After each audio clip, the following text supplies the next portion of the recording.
Estamos aqui, professora Marcela Tainan, e eu, Márcio Leão, falando aqui um pouquinho sobre QA e QC. E aí queria, pedir para a Marcela uma orientação, de um procedimento que é feito aí, principalmente durante a coleta de amostras,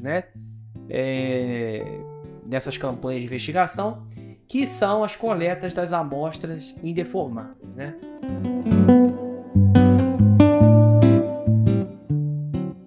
Nós sabemos que, assim, a intenção quando a gente faz uma coleta de uma amostra indeformada é que ela mantenha as propriedades do seu local em si, Isso não somente do aspecto aí mecânico, mas também físico. E a gente sabe também, que devido, assim, até uma questão de produtividade, que às vezes é cobrado das empresas de soldagem, essas amostras elas são coletadas e às vezes deixadas ali, daqui a pouco eu levo, enfim. Só que independente do que aconteça, uma questão que a gente tem é a perda da umidade, Então, por que essa umidade ela é importante? Se eu pensar que eu vou levar essa amostra, ela vai conceber aí o corpo de uma barragem minha, eu tenho que realizar um ensaio com base na umidade que esse material tinha e depois simular outras umidades para poder verificando a questão de compactação, e outros elementos.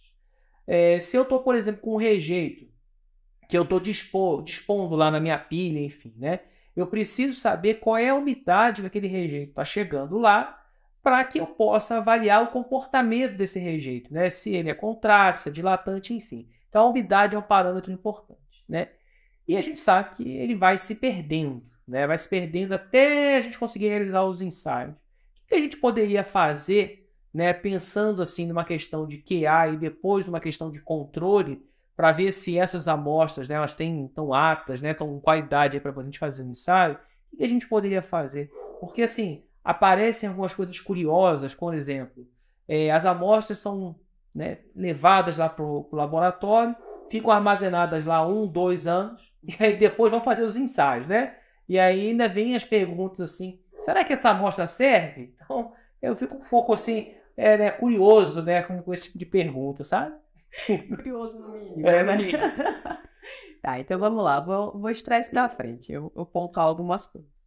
Uma coisa que é muito importante na questão do que é aquecer e amostragem é tempo de guarda, porque a gente tem que levar em consideração que as coisas elas vão passar por um processo de deteriorar, Então, na minha área, da parte de alquímica, a gente fala que aquele material pulverizado ali, ele está recebendo umidade, ele está oxidando.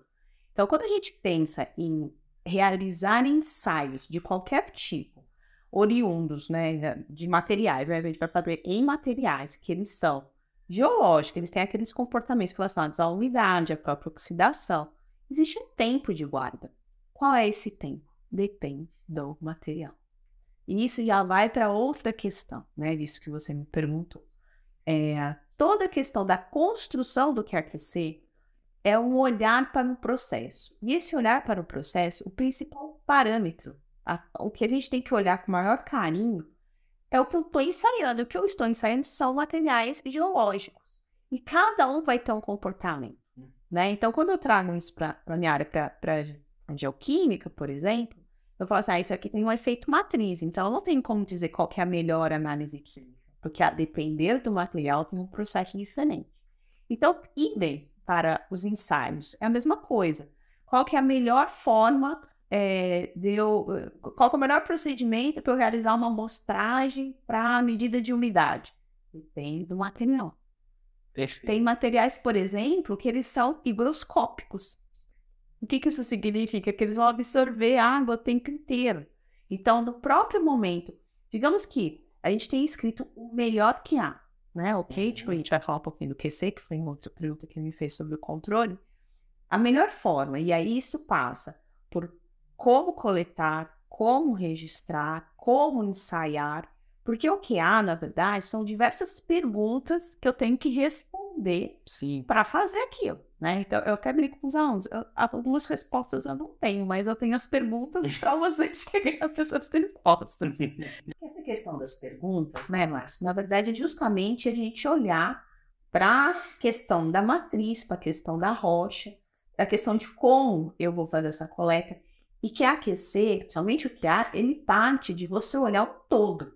Porque eu não sei a sua experiência, mas a minha é a seguinte, o pessoal se preocupa demais com o ensaio, pega e manda analisar o negócio na NASA, e aí você vai perguntar onde que tá, qual que é a coordenada, onde que tá armazenado. Aí a coordenada do GPS de mão. Sim. Tá armazenado no Excel, jogado no computador de alguém. E tem um ponto que você comentou que é importante, né? A gente vê isso muito agora nos projetos de empilhamento, né? Empilhamento de rejeito.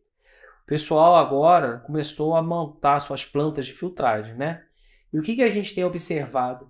Que as plantas de filtragem não dão vazão à necessidade da mina, né? Então, enquanto o cara tá lá filtrando, eu tô com um caminhão encostando lá, falei, cara, bora, né? E assim, eu não posso colocar mais material do que aquela planta aguenta, porque a umidade que eu gostaria que chegasse a 13%, sai 18% de lá. Então eu tenho que botar, às vezes, camadas menos espessas, né? Aquilo ali filtrando, enfim, para acontecer. E de qualquer forma, pelo que a gente teve de experiência, não consegue chegar nunca na umidade desejada. Aí, às vezes, tem que ter praça de secagem, enfim. Tal. Aí o pessoal fala, mas quanto tempo eu deixo lá? Eu falei, não sei. Depende do material, depende da camada, depende se vai chover, se não vai, um monte de coisa. Então, o que a gente gosta assim, de falar? Gente, ao invés de se preocuparem com um número exato, trabalha com uma umidade de projeto, ou seja, ela pode variar de 13 a 15. Mas o problema é que o pessoal não consegue trabalhar com range, porque eles não entendem variância. Eles entendem média, e pior que eles entendem a média como um número absoluto. Então, eu acho que essa é uma dificuldade. E isso é uma mudança de paradigma. As pessoas têm que entender o que é um número, com o que elas estão trabalhando. Então, quando a gente fala em como fazer alguma coisa, né? Como que eu vou aplicar isso? Porque não é só também, já que você trouxe essa questão primeiro o ensaio de deformação, a própria umidade, uma questão de umidade na rotina de uma construção, por exemplo. A gente tem que entender que o dado, ele tem que ser, controlado na hora da geração, tem que ser armazenado de forma coerente, mas ele tem que ter uma validade para utilização.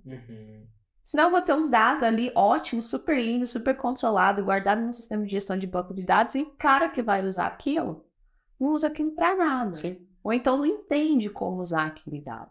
Então, isso é uma coisa importante da gente entender sobre o que é aquecer. Ele é um processo, ele é uma metodologia, ele é uma coisa muito grande. E quando a gente fala controlar, fazer o que é aquecer de alguma coisa, a gente está falando de fazer que aquecesse. Sim.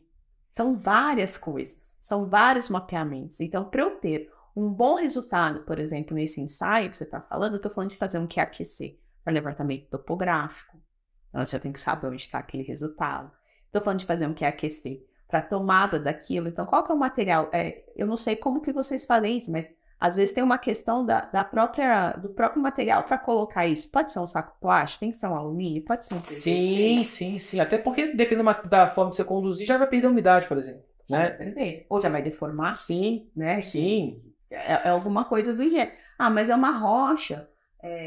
Mas não tem problema. A gente tem rocha branda, que assim, tem rocha que às vezes é tão temperizada que tem comportamento de solo. Exato. Aí o cara tem um cuidado danado para tirar a amostra de lá e leva em cima do banco de trás do carro, sacolejando até chegar no laboratório. Tem laboratório, principalmente nos Estados Unidos, que não aceita. Se a amostra chegar por via terrestre, não aceita. Mas é por essas questões, porque são processos que eles, na verdade, eles estão vinculados.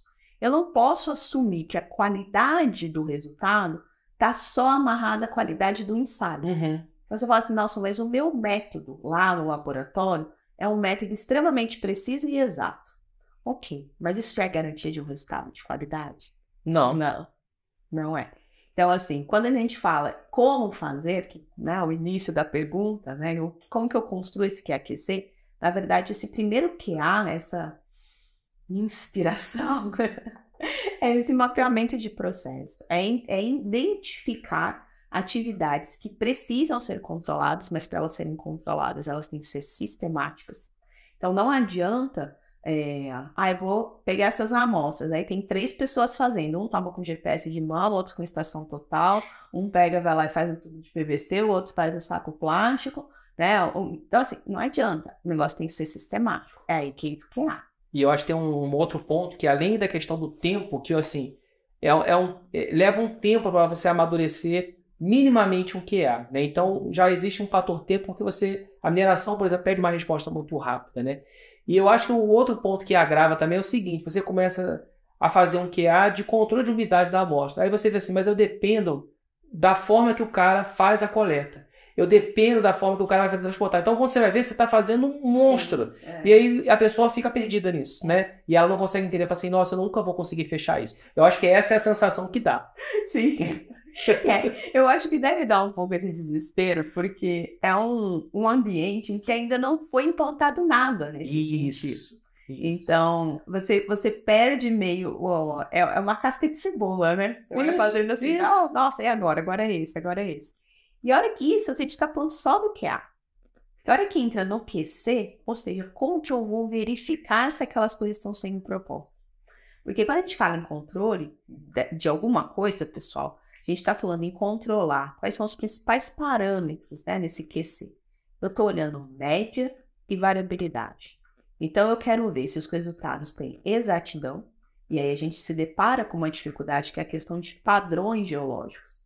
Como que eu vou fazer um ensaio, por exemplo, de deformação, e eu vou saber o que é um padrão? Ou seja, qual resultado deveria dar? Sim, você pode pegar uma própria rocha, exemplo simples. Você tem uma descontinuidade nela, aí no campo ela tá assim, aí ela só vai sofrendo dobramento, ela vai ficando assim, ó. Até ficar paralelo. Né? Assim, paralelo à superfície, né? E aí você fala assim, bem, mas qual é a amostra que é representativa desse contexto aqui, né? E aí, assim, o que a gente já vê pela experiência, o que a gente até discute nos cursos, né? Talvez valha a pena você tentar coletar essas amostras, né? Primeiro fazendo um reconhecimento ali dessas características, essa mudança, por exemplo, da descontinuidade em relação a um referencial, pode ser em relação à superfície, e talvez você ensaiar em forma de grupos, né? Então eu tenho um grupo em que a minha descontinuidade está paralela a um carregamento que eu vou fazer. Agora está perpendicular, agora está com uma inclinação de tanto. E aí você vê como esse parâmetro pode variar, né? E às vezes a gente está sofrendo, né? Assim, nossa, eu vou ter agora uma nuvem de pontos.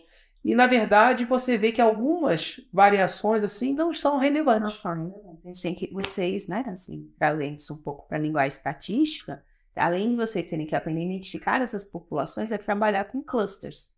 Sim. Então, o que eu consigo agrupar que faz sentido? Então, a dificuldade de trabalhar em média nesses ambientes é que não tem esses padrões. Marcela, o que a gente poderia pensar de padrão? Uma liga, ok, poderia. A gente tem que ensaiar com uma liga que vai ter resistências conhecidas. Mas é uma dificuldade. E a outra, pessoal, é identificar como que eu vou medir precisão. Precisão é variabilidade. Quando a gente está falando, por exemplo, de fazer amostras duplicadas, numa distância muito próxima. Repetir o ensaio, só que os ensaios são destrutivos, a gente não repete no mesmo corpo. Então, essas medidas, ou então, como aquela situação que nós conversamos, o ensaio é de unidade, então eu posso fazer in situ e passar um equipamento e ver se esses resultados eles são reprodutíveis, que são duas medidas de precisão diferentes. Dessa de fazer de novo e de comparar métodos diferentes. Então, a construção é diversa, né? Não sei se eu respondi, mas eu acho que a gente também já está estourando o nosso tempo, então... Só sei de uma coisa, se vocês têm muitas populações ali, né, tentem entender as características dessas populações. Não joga tudo num gráfico e puxa a linha de tendência não e acha um R2 ali de 0,0001 não, porque isso não tem sentido nenhum. Acho que essa é a hashtag, pega essa dica. É isso, pessoal. Obrigada.